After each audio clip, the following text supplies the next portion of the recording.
और भी शेरों और शेरनियों। तो भाई मैं इंजीनियर अजय भटनागर इक्विनॉक्स पे फैकल्टी ऑफ फिजिक्स आपके लिए लेके आया हूँ क्लास 11 फिजिक्स से लॉज ऑफ मोशन का टॉपिक एटवुड मशीन। ठीक है, तो जैसा कि आप अपनी स्क्रीन पे देख पा रहे हैं एटवुड मशीन का टॉपिक हम आज डिस्कस करने वाले हैं। इसके बारे में कंप्लीट डिटेल आपको मिलेगी।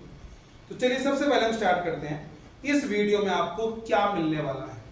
इस वीडियो में आपको जो मिलने वाला है वो आपकी स्क्रीन पे आ रहा है, ध्यान से देखेंगे। सबसे पहले brief description of Atwood machine की एटवुड मशीन किसने बनाई, कब बनाई और किसके लिए इसका इस्तेमाल किया जाता है। सेकंड नंबर पे आप देख पा रहे हैं practical life uses of Atwood machine, और उसके बाद आप देख पा रहे हैं स्कीमेटिक डायग्राम कि हम जब डेरिवेशंस करते हैं तो हम इस एटवुड मशीन्स का स्कीमेटिक डायग्राम कैसे बनाते हैं, इसके बारे में सीखेंगे।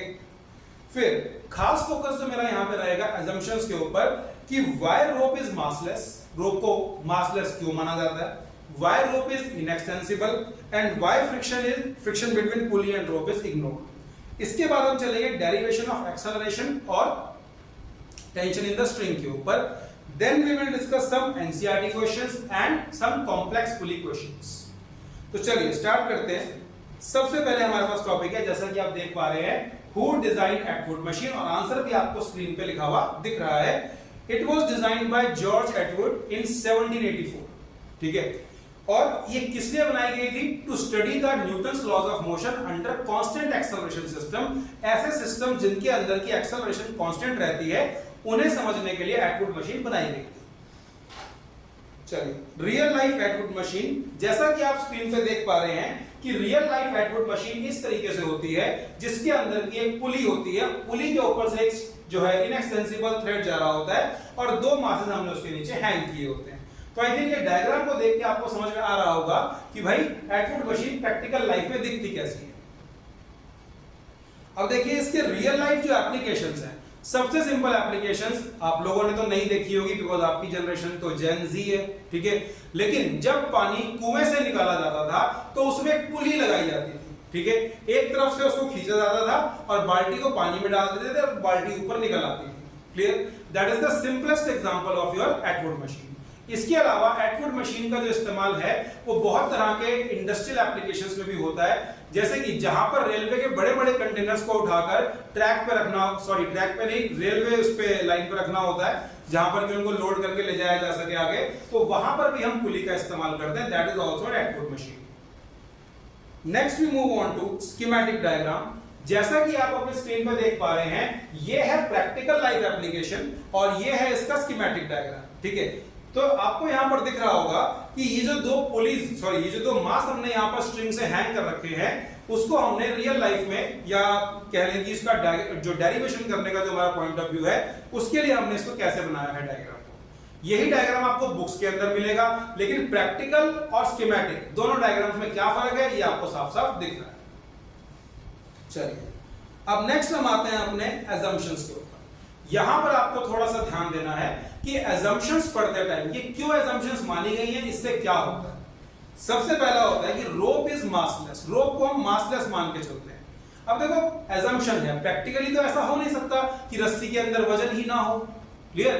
तो जैसा कि आप स्क्रीन पे देख पा रहे हैं, if the mass of the rope is considered then mass of on the side of heavier body will keep on increasing। ये तो कॉमन सेंस की बात है कि भाई जिस तरफ पुली में ज्यादा मास होगा ना वो वाली बॉडी नीचे की तरफ मूव करनी शुरू कर जाएगी और दूसरी वाली बॉडी ऊपर उठनी शुरू हो जाएगी। तो जब ये भारी बॉडी नीचे गिर रही होगी तो अपनी तरफ रस्सी का मास भी तो ज्यादा लेके आएगी ना, यानी कि एक तरफ मास बढ़ता जा रहा है और अगर मास बढ़ता जा रहा है तो उससे एक्सेलरेशन भी चेंज होती जाएगी, तो फिर ये कांस्टेंट एक्सेलरेशन बचाई कैसे? तो इसलिए जो है हम क्या मानते हैं कि mass of rope is negligible. ठीक है, क्योंकि जिस तरफ भारी मास है ना, अगर वो रस्सी को अपनी तरफ करता जाएगा तो एक तरफ मास बढ़ता जा रहा है, तो फिर तो ये वेरिएबल मास का सिस्टम हो गया। अगर ये वेरिएबल मास का सिस्टम है तो फिर इसके अंदर वेरिएबल एक्सेलरेशन भी होगी। तो सिस्टम को कांस्टेंट एक्सेलरेशन पर रखने के लिए हम ऐसा मानते हैं, प्रैक्टिकल लाइफ में नहीं होता, हम ऐसा मानते हैं कि रस्सी में कोई मास नहीं है। देखिए next is rope is inextensible. इसके लिए मैं एक वीडियो लेके आया हूं, फटाफट से आप ये वीडियो देख लीजिए। तो भाई सबसे पहले हम यहाँ पर ये समझेंगे कि इनएक्सटेंसिबल और एक्सटेंसिबल स्ट्रिंग क्या होती है। देखिए इनएक्सटेंसिबल स्ट्रिंग का मतलब होता है ऐसी स्ट्रिंग जो कि फोर्स लगाने पे अपनी लेंथ को नहीं बदलती। जैसे कि ये धागा है मेरे पास, अगर मैं यहां से इसको ऐसे खींचता हूं यूं करके तो इसकी लेंथ नहीं बदल रही है, तो ये है इनएक्सटेंसिबल स्ट्रिंग। लेकिन ये जो अब मैं आपको दिखाऊंगा ये एक सिंपल आपका रबर बैंड है, अगर मैं इसके ऊपर फोर्स लगाता हूं ऐसे करके तो ये खींचना शुरू कर देगा, इसकी लेंथ बड़ी होनी शुरू हो जाएगी, इसे कहते हैं एक्सटेंसिबल स्ट्रिंग। अगर हम एक्सटेंसिबल स्ट्रिंग का इस्तेमाल करते हैं तो जो पुली के जो आपके फॉर्मूलाज और जो लॉज है वो थोड़े से डिस्टॉर्ट हो जाएंगे, क्योंकि बराबर बराबर जो टेंशन है पूरी स्ट्रिंग के अंदर वो इक्वल नहीं रहेगी। जिस तरफ मास ज्यादा होगा वहां पर ज्यादा टेंशन हो जाएगी, जिस तरफ मास कम होगा वहां पे कम टेंशन हो जाएगी। तो जो हम ये एजम्पशन लेके चलते हैं कि एक रस्सी में एक ही टेंशन होनी चाहिए, वो एजम्पशन हमारी खराब हो जाएगी। तो भाई ये मैंने यहाँ पर दो वेट्स जो कि एक दूसरे का डबल है, ये अगर ये x है तो ये 2x है, तो यहां पर देखेंगे कि यहां पर मैंने एक एक्सटेंसिबल स्ट्रिंग का इस्तेमाल किया, रबर का इस्तेमाल किया है। तो देखिए कुछ तो ये स्ट्रिंग की जो लेंथ है ना ये वेट से ही चेंज हो रही है, ठीक है। तो यहां पर आप कांस्टेंट टेंशन या फिर यूनिफॉर्म लेंथ की गारंटी नहीं ले सकते। तो इस तरीके से अगर मैं इसको छोड़ूंगा, ध्यान से देखिए, ये जो हैवी वाला वेट है ये नीचे की तरफ जाएगा और ये वाला वेट ऊपर की तरफ जाएगा, ये देखिए इस तरीके से, ठीक है। इसको हम दोबारा से शूट करते हैं। अगर मैं इसको यहां पर इस तरीके से इसको एक्सटेंड कर देता हूं तो देखिए यहां पर ये अभी भी इसको एक्सटेंड कर रहा है और ये यहां पर लेंथ इसकी बढ़ती जा रही है, यहां पर इसकी लेंथ बढ़ेगी। तो यहां पर हमारे जो लॉज ऑफ मोशन है वो प्रॉपर सही से नहीं बैठेंगे इसके अंदर। तो भाई यहां पर हमने अब उन्हीं दोनों वेट्स को जो है ना एक इनएक्सटेंसिबल स्ट्रिंग से कनेक्ट कर रखा है। तो आप देख रहे हैं कि यहां पर ये स्ट्रेच नहीं हो रहा, अगर ये नीचे जाएगा तो ये ऊपर उठेगा ही उठेगा, अगर ये नीचे जाएगा तो यहां से ये ऊपर आएगा ही आएगा, क्योंकि अब स्ट्रिंग की लेंथ जो है ना वो चेंज नहीं हो रही है। पहले क्या हो रहा था, जब आपके पास एक्सटेंसिबल स्ट्रिंग थी तो आप चाहो तो इसको यहां से क्लैंप करके इसको नीचे खींच सकते थे, लेकिन आप इसको क्लैंप करके आप उसे नीचे नहीं खींच सकते। अगर ये नीचे जाएगा तो ये ऊपर आएगा ही आएगा, इसे कहते हैं इनएक्सटेंसिबल स्ट्रिंग। और इससे पूरी वायर के अंदर या पूरी स्ट्रिंग के अंदर टेंशन मेंटेन रहती है। तो अगर हम इसको यहां से छोड़ देते हैं ऐसे करके, मैं इसको पुली पे सेट कर देता हूं, अगर हम इसको यहां से ऐसे छोड़ देते हैं तो इस टाइप का एक्सेलरेटेड मोशन हमारे पास आएगा। चलिए तो भाई यहां पर देखते हैं, अगर जो रोप एक्सटेंसिबल है then the masses will not travel the same distance. क्या होगा कि जैसा कि आपने वीडियो में भी देखा है कि जो रबर वाला जो हमने यूज किया था उसके अंदर जो है ना भारी मास नीचे चला जाएगा, वो ज्यादा खींच देगा रबर को एज कंपेयर टू हल्का वाला मास, ठीक है। तो जो वायर की जो लेंथ है वो ही चेंज हो गई, जिससे कि दोनों तरफ टेंशन बराबर नहीं रहेगी। तो इसलिए जो है ना हम क्या करते हैं, इनएक्सटेंसिबल रोप का इस्तेमाल कर सकते हैं या इनएक्सटेंसिबल थ्रेड का इस्तेमाल करते हैं, ठीक है। Now friction between pulley and rope is ignored. हम फ्रिक्शनलेस पुली मानते हैं कि रोप उसके ऊपर फ्रिक्शन नहीं कर रही, ये तो कंप्लीटली असम्पशन है। अरे भाई अगर फ्रिक्शन होगी ही नहीं तो रोप उसके ऊपर स्टिक कैसे करेगी, तो रोटेशन मोशन होगा ही कैसे, ठीक है ना। फिलहाल हम असम्पशन लेके चल रहे हैं कि friction between pulley and rope is ignored. Now if we consider friction, तो एक सीधी सी बात है, जिस तरफ मास नीचे जा रहा है वहां पर फ्रिक्शन उसे रोकने के लिए ऊपर जाएगी, और जिस तरफ मास ऊपर जा रहा है वहां से फ्रिक्शन नीचे जाएगी, because friction always opposes the motion. तो इसकी वजह से हम क्या करेंगे, फ्रिक्शन को नेग्लेक्ट कर देंगे ताकि हमारी डेरिवेशंस पे कोई असर ना पड़े। चलिए तो आई थिंक यहां तक का वीडियो आपको अच्छे से समझ में आ गया होगा। अब आगे चलते हैं। अब हम शुरू करेंगे derivation of acceleration of the system and tension in the string. तो सबसे पहले जैसा कि आप स्क्रीन पे लिखा देख रहे हैं कि let there be two masses m1 and m2 connected by an inextensible string, massless string passing over a massless and frictionless pulley. जितनी भी असम्पशंस अभी हमने पढ़ी हैं वो सारी की सारी यहां स्क्रीन पे आपको लिखी हुई दिख रही है। अब देखिए यहां से मेन डेरिवेशन स्टार्ट होती है। अब आप देख रहे हैं कि आपकी स्क्रीन के ऊपर एक स्कीमेटिक डायग्राम आ गया है एटवुड मशीन का, और साथ में उसके दो फ्री बॉडी डायग्राम्स हैं। ध्यान से देखेंगे, सबसे पहले हम स्कीमेटिक डायग्राम के ऊपर फोकस करते हैं। जो आपका m2 मास है, m2 का जो वजन है वो नीचे की तरफ जा रहा है और m1 का वजन भी नीचे की तरफ जा रहा है। अब स्ट्रिंग क्योंकि एक है, हमने सारी असम्पशंस को मान लिया है, एक सिंपल सा रूल है, एक रस्सी एक टेंशन। एक रस्सी में एक से ज्यादा टेंशन नहीं हो सकती, और टेंशन जो होती है ना वो हमेशा फिक्स एंड की तरफ जाती है। टेंशन हमेशा कहां जाती है, फिक्स एंड की तरफ। तो आप स्कीमेटिक डायग्राम के अंदर देख रहे हैं कि दोनों रोप्स के अंदर जो टेंशन बनाई गई है ना वो ऊपर की तरफ बनाई गई है, और दोनों रोप्स के अंदर टेंशन भी सेम ली गई है, क्योंकि रस्सी अगर एक है वो खींच नहीं सकती है, उसको हमने मासलेस मान लिया, तो दोनों के अंदर जो टेंशन होगी ना वो सेम आएगी दोनों साइड्स के अंदर। नाउ अब ये सिस्टम एक्सेलरेशन से मूव कर रहा है, जो आपका m2 मास है वो नीचे की तरफ एक्सेलरेट कर रहा है, और जो आपका m1 मास है वो ऊपर की तरफ एक्सेलरेट कर रहा है। तो यहां पर देखते हैं free body diagram of m1, इसके ऊपर फोकस करते हैं, ध्यान से देखिए। अगर हम इसके फ्री बॉडी डायग्राम को देखें तो इसका जो m1g है ना वो नीचे की तरफ आ रहा है, और जो टेंशन है वो ऊपर की तरफ जा रही है। अब यहां पर हमने एक assumption ली है कि भाई जो मास 2 है ना वो भारी है मास 1 से, तो ऑब्वियसली बात है जो मास 1 है वो ऊपर की तरफ उठ रहा है, तो ऊपर जाने वाली फोर्स नीचे जाने वाली फोर्स से ज्यादा ही होगी, तो टेंशन यहां पर ज्यादा होगी एज कंपेयर टू m1g। तो यहां पर एक्सेलरेशन की डायरेक्शन ऊपर की तरफ है, यानी कि बड़ी वाली फोर्स में से छोटे वाली फोर्स को माइनस कर देंगे तो नेट आंसर आ जाएगा। तो free body diagram of mass 1 ये शो करता है कि T minus m1g is equals to m1a। Clear? बड़ी वाली फोर्स में से छोटी वाली फोर्स को हमने माइनस कर दिया यहां पर। अगर हम free body diagram of m2 देखते हैं तो अब ये भारी वाला मास है और ये नीचे की तरफ जा रहा है, ठीक है। इसका मतलब ये हुआ कि नीचे जाने वाली जो फोर्स है वो ऊपर जाने वाली फोर्स को डोमिनेट करेगी, तो नीचे जाने वाली फोर्स में से ऊपर जाने वाली फोर्स को माइनस कर देंगे, बिकॉज यहां पर वेट ज्यादा है, टेंशन कम है। तो m2g में से हमने t को माइनस कर दिया, नेट फोर्स हमारे पास आ गई m2a। तो ये हमने यहां पर दो इक्वेशंस बना ली। अब हम क्या करते हैं, अब यहां पर मैथमेटिकल काम शुरू करते हैं। तो जैसा कि आप स्क्रीन पर देख रहे हैं, ऐड इक्वेशन नंबर 1 और 2, दोनों इक्वेशंस को ऐड कर देंगे। दोनों इक्वेशंस को अगर हम ऐड करें तो ध्यान से देखिए, t और यहां से माइनस t ये कैंसिल हो जाएगा। पहली वाली इक्वेशन में प्लस t है, दूसरी वाली में माइनस t है, दोनों को हम क्या कर देंगे, कैंसिल कर देंगे। क्या बचा हमारे पास, m2g माइनस m1g, और दूसरी साइड पे क्या बचा, m2a प्लस m1a। तो लेफ्ट हैंड साइड में से g कॉमन ले लेंगे और राइट हैंड साइड में से a कॉमन ले लेंगे, तो लेफ्ट हैंड साइड में बचेगा आपके पास m2 minus m1 into g, और राइट हैंड साइड में क्या बचेगा आपके पास m1 plus m2 into a। तो यहां से एक्सेलरेशन की जो वैल्यू आएगी that is m2 minus m1 divide by m2 plus m1 into में g। तो ये अपने सिस्टम की एक्सेलरेशन कैलकुलेट कर ली। अब हम क्या करेंगे, जो ये हमारी थर्ड इक्वेशन थी इसको हम फर्स्ट इक्वेशन में पुट कर देंगे। तो फर्स्ट इक्वेशन में पुट करके जैसा कि आप अपनी स्क्रीन पे देख पा रहे हैं, t minus m1g is equal to m1 bracket में हमने यहां पर एक्सेलरेशन की वैल्यू पुट कर दी जो कि हमने अभी निकाली थी, m2 minus m1 divide by m2 plus m1 into में g। तो यहां पर इसको मल्टीप्लाई कर देंगे और एलसीएम लेने के बाद ये जो पूरा प्रोसेस आप यहां पर देख रहे हैं, m1 m2 minus m1 square divide by m2 plus m1 और ब्रैकेट क्लोज इनटू g। अब इस m2 प्लस m1 को डिनोमिनेटर से यहां पर लेके जाएंगे और इसको हम m1 से मल्टीप्लाई कर देंगे। सॉल्व करके आपके पास फाइनल आंसर जो आ जाएगा that is your 2m1 m2 divide by m1 plus m2 into में g। चलिए, तो ये हमने यहां से टेंशन की वैल्यू भी निकाल ली।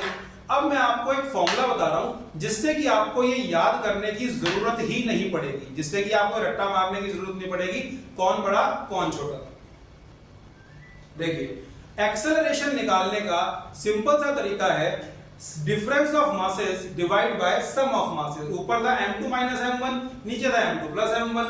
तो न्यूमरेटर में बड़े वाले मास में से छोटे वाला मास आप माइनस कर दीजिए, नीचे दोनों को ऐड कर दीजिए। So it is difference of masses divide by sum of masses into में g। अब टेंशन निकालने के लिए हम क्या करेंगे, 2 times product of the masses divide by sum of the masses into g। तो बजाय के मैथमेटिकल फॉर्मूला याद करने के अगर आप ये इंग्लिश में लिखा हुआ फॉर्मूला याद कर लेंगे तो ये आपके लिए इजी रहेगा। अब यहां पर हम एक एनसीईआरटी क्वेश्चन डिस्कस करते हैं जो कि बहुत इंपॉर्टेंट है। 5.16 Two masses 8 kg and 12 kg are connected at the two ends of a light inextensible string that goes over a frictionless pulley. Find the acceleration of the masses and tension on the string. बहुत simple question था, अभी हमने जो है ना formulas derive किए हैं, बस वैल्यूज इधर पुट करनी है। एक्सेलरेशन निकालने के लिए हमें क्या करना है, difference of masses divide by sum of masses. तो जैसा कि आप यहां पर देख पा रहे हैं, difference of masses m2 minus m1 और divide by m2 plus m1, तो ये हो जाएगा 12 minus 8 divide by 12 plus 8 into में 10। सॉल्व करके आपके पास आंसर आ जाएगा 2 मीटर पर सेकंड स्क्वायर। तो ये पूरे सिस्टम की एक्सेलरेशन रहने वाली है। अगर हमें टेंशन निकालनी है तो टेंशन कैसे निकालेंगे? 2 times m1 m2 divide by m2 plus m1 into में g। So 2 into 12 into 8 divide by 12 plus 8 into में 10 कर देंगे, तो ये हो जाएगा आपके पास आंसर निकल के 96 न्यूटन। यानी कि पूरे सिस्टम में जो टेंशन इन द रोप रहेगी that will B 96 Newton. I hope कि ये क्वेश्चन आपको अच्छे से समझ में आ गया होगा। जल्दी से हम मूव करते हैं नेक्स्ट एनसीईआरटी क्वेश्चन के ऊपर। A block of mass 25 kg is raised by a 50 kg man in 2 different ways. जैसा कि आप यहां पर देख रहे हैं, what is the action on the floor by the man in the 2 cases? If the floor yields to a normal force of 700 newton, which mode should the man adopt to lift the block without the floor yielding? ध्यान से सुनेंगे। देखिए, पहले वाले case में आपको दिख रहा है कि जो आदमी है वो 25 kg का जो वेट है उसे डायरेक्टली ऊपर पुल कर रहा है, और दूसरे वाले केस में यहां पर एक पुली का इस्तेमाल किया गया है 25 kg के लोड को लिफ्ट करने के लिए। अब इस क्वेश्चन को अच्छे से समझाने के लिए मैंने यहां पर एक वीडियो बनाया है, जिस वीडियो को आप आराम से देख लीजिए। ये क्वेश्चन की मैंने प्रैक्टिकल आपको बताया कि कैसे होता है। भाई, जैसा कि इस क्वेश्चन में बताया गया है कि पहले एक आदमी एक वजन को खींचने की कोशिश करता है directly in the vertical direction. तो यहाँ पर मैं आपको ये वजन खींच के दिखाऊंगा। ये 20 किलो का जो लोड है, इसको मैं ऐसे वर्टिकल अगर खींचेंगे तो इसमें बहुत जान लग जाए इसको वर्टिकल खींचने में। लेकिन अगर इसी 20 किलो को एक पुली की हेल्प से खींचा जाए तो ये बहुत आराम से खींचा जा सकता है। यहाँ पर मैं आपको करके दिखाऊंगा। तो यहाँ पर हमने मशीन के अंदर 20 किलो का लोड सेट कर रखा है। 1 2 3 और 4 प्लेटें 5 किलो की हमने यहाँ पर सेट करी हैं, और ये यहाँ पर लगी हुई है पुली। ये यहाँ पर पुली लगी हुई है। इसी 20 किलो को उठाने के लिए यहाँ पर मुझे बहुत कम जोर लगाना पड़ेगा। ये बहुत आराम से ऐसे खींच जाएगा, ठीक है। जहाँ पर मुझे बिना पुली के 20 किलो का लोड खींचने में बहुत जान लगानी पड़ रही थी, एक पुली की हेल्प से इस 20 किलो के लोड को बड़े आराम से उठाया जा सकता है। चलिए, तो अब हम स्टार्ट करेंगे इस क्वेश्चन का सॉल्यूशन। ध्यान से देखिए, अगर हम केस 1 देखते हैं तो हमारा टोटल रिएक्शन कितना है? टोटल रिएक्शन हो जाएगा 50 kg वेट। एक तो आपके पैरों को अपने बॉडी का वजन डालना पड़ेगा फ्लोर के ऊपर, तो 50 किलो का तो आदमी है, तो 50 kg वेट तो आदमी अपनी वजह से डाल रहा है। अब जब वो एक्शन कर रहा है ऊपर की तरफ, जैसा कि आप यहां पर देख पा रहे हैं, कि जो एक्शन है ये ऊपर की तरफ जा रहा है, तो ऑब्वियस सी बात है जो रिएक्शन होगा वो नीचे की तरफ आएगा, ठीक है। अगर एक्शन ऊपर की तरफ है तो रिएक्शन नीचे की तरफ आएगा। अब 50 किलो का तो आदमी खुद है, यानी कि 50 kg वेट तो वो उसके ऊपर लगा ही रहा है, साथ में वो जो ऊपर की तरफ एक्शन कर रहा है उसका रिएक्शन नीचे जाएगा, तो फ्लोर के ऊपर रिएक्शन एक्स्ट्रा पड़ेगा। तो यहां पर जो टोटल रिएक्शन जनरेटेड हो जाएगा that is 50 kg weight plus 25 kg weight, कुल मिला के ये हो जाएगा आपका 75 kg वेट। kg वेट को न्यूटन में कैसे कन्वर्ट करते हैं? मल्टीप्लाई बाय g करके। तो यहां पर इसको हम 10 से मल्टीप्लाई करेंगे और आपके पास जो आंसर आ जाएगा दैट इज 750 न्यूटन। यानी कि फ्लोर के ऊपर जो रिएक्शन जनरेट हो रहा है वो 750 न्यूटन का हो रहा है, और ये फ्लोर 700 न्यूटन पे टूट जाता है। यानी कि इस केस में ये मेथड सही नहीं है, फ्लोर टूट जाएगा। सेकंड केस में देखते हैं। अब एक्शन आप देखिए ऊपर की तरफ, एक्शन जो है आदमी जो नीचे खींच रहा है इसको, वो ऐसे खींच रहा है, एक्शन ऐसे होगा तो रिएक्शन इसके जवाब में ऊपर जाएगा। अब उसका वजन तो नीचे की तरफ जा रहा है, यानी कि केजी वेट जो उसका 50 केजी वेट का जो फोर्स है वो तो नीचे जा रही है, लेकिन एक्शन नीचे होने की वजह से रिएक्शन ऐसे ऊपर की तरफ जाएगा, जिससे कि mg में से ये माइनस हो जाएगा। तो उसका जो 50 केजी वेट था उसमें से 25 केजी वेट माइनस हो जाएगा। आई होप सबको यहां तक बात समझ में आ रही होगी। अब तो 50 kg वेट में से 25 kg वेट को माइनस करेंगे तो कितना रिएक्शन जनरेट हुआ टोटल मिला के? 25 kg वेट। यानी कि अब इस फ्लोर के ऊपर जो फोर्स लग रही है वो मात्र 250 न्यूटन की है। तो एक पुली की हेल्प से आप देख पा रहे हैं कि हमने 750 न्यूटन का जो रिएक्शन था उसे कम करके 250 न्यूटन पे ले आए और लोड उतना ही उठाया। आपको जो मैंने वीडियो जिम में शूट करके दिखाई है उसके अंदर आपको समझ में आ गया होगा। अब हम चलते हैं एक कॉम्प्लेक्स क्वेश्चन की तरफ। ध्यान से देखिए, ये हमारे पास क्वेश्चन है स्क्रीन पे, जिसको कि मैं आपको यहां पर सॉल्व करके दिखाऊंगा। ध्यान से देखते हैं।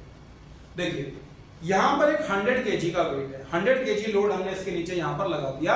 अब आपको ये आंसर जान के बहुत हैरानी होगी कि भाई इस क्वेश्चन में 100 किलो का वजन उठाने के लिए कितना वजन आपको चाहिए कि आप इस 100 किलो के वजन को लिफ्ट कर सको।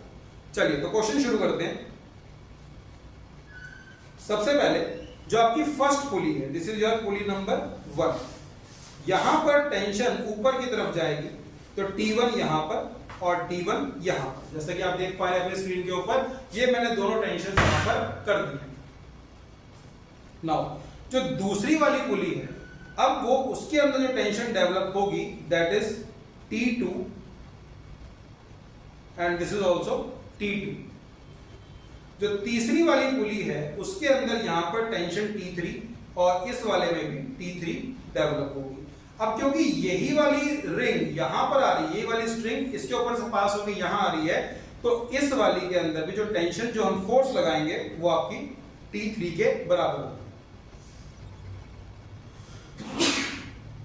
ध्यान से देखिए, अब ये जो 100 kg का वेट है इसको ऊपर की तरफ सपोर्ट कर रहे हैं 2 T1, 2T1 equals to 100 into 10 Newton, यानी कि T1 की जो वैल्यू हमारे पास आ गई दैट इज 500 न्यूटन। तो दोनों रस्सियों के अंदर जो टेंशन है वो 500 न्यूटन की हो जाएगी। अब जो T2 है, दोनों T2 ने मिलकर ये वाला और ये वाला इन्होंने T1 को बैलेंस कर रखा है। 2T2 is equals to T1, जैसे कि आप स्क्रीन पे देख पा रहे हैं 2T2 is equals to T1। तो यहां से T2 की वैल्यू जो है that will be equals to T1 by 2 that is equals to 500 by 2, और हमारे पास T2 का जो आंसर है वो कितना आ जाएगा 250 न्यूटन। अब इस T2 को बैलेंस कर रखा है इन दो T3 ने, ठीक है। तो फिर से हम यहां पर देखते हैं